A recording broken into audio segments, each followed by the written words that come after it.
Why do I feel it's so important to train with a heart rate monitor? I get this question asked to me quite a bit, and there's a multitude of reasons why. Number one, I believe that most people train too hard on their easy days, which leaves them flat for their quality days. So for example, once I know what the appropriate heart rate zones are, if I'm asking you to go out and do an active recovery workout and you push the intensity way too high, what ends up happening is it doesn't become a recovery workout, and then you look at that residual fatigue. Let's say you're doing that recovery workout on Monday. Well, instead of being fresh for Tuesday, you've actually overextended yourself, and now Tuesday, before you even begin, you're already tired. We're trying to get a quality workout out of you, and you can see that's not going to really set the stage for much improvement. So I always use heart rate monitors to make sure that we don't overtrain on our easy days, which increases our productivity, increases our overall fitness.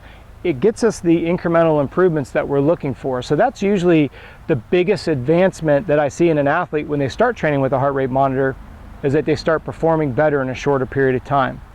The second thing that I notice is when it comes to optimizing training, I find some athletes get stuck in a rut where they only have one gear, and that tends to be wide open.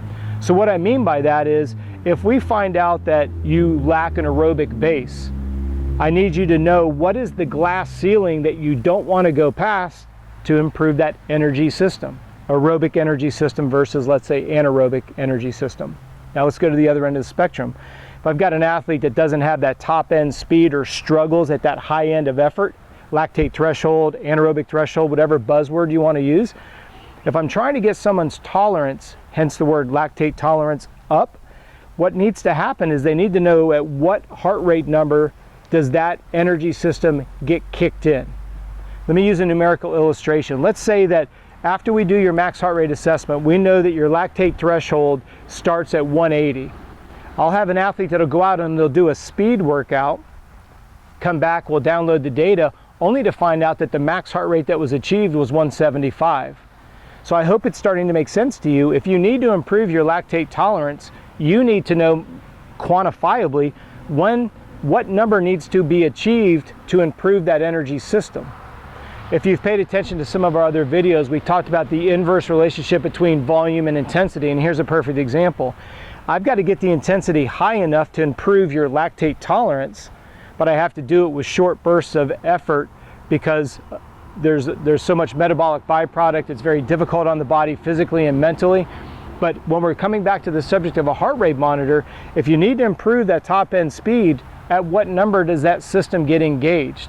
So that's another reason why I'm very big on knowing when the number kicks in to build your top end speed and what's the glass ceiling to avoid overtraining, or in this case of an illustration, if we're trying to improve your aerobic function, stay at a low enough intensity to improve that energy system.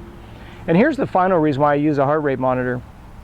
There isn't a single athlete I've ever worked with that doesn't come back with the question, well, how much should I drink? How much should I eat on race day? And here's what I want you to think about. With the heart rate monitor, we know what your duration is, we know what your average and your max heart rate is, and because of the resource that you're utilizing, we know what your perspiration rate is for that given scenario: time, distance, intensity. We bounce that against the temperature and the humidity. If we take all that information, which at first seems very overwhelming, which it's not, we now have a hydration and a replenishment strategy for your upcoming races. So the heart rate monitor, if I know what you averaged, I know how long you did it, and I know the average temperature and humidity, and I know your sweat rate, we can start to put together a strategy looking at your upcoming races. And we do those in 10-degree temperature silos. So I hope that gives you a little bit more insight as to the importance of the heart rate monitor. It's not so much a lot of times people will say, oh, I feel restricted, I don't feel like I'm as fast when I'm using a heart rate monitor. The heart rate monitor is more of an empowerment tool. Are you doing what you're supposed to be doing today? Training easy? Are you training easy enough? If you're supposed to be training that high-end speed, are you training hard enough? When you get to those two components, do you know what your sweat rate is given that scenario? So I hope you see that the heart rate monitor is just another resource for you to work smart and not hard, and as you see it in your emails, keep you from overtraining.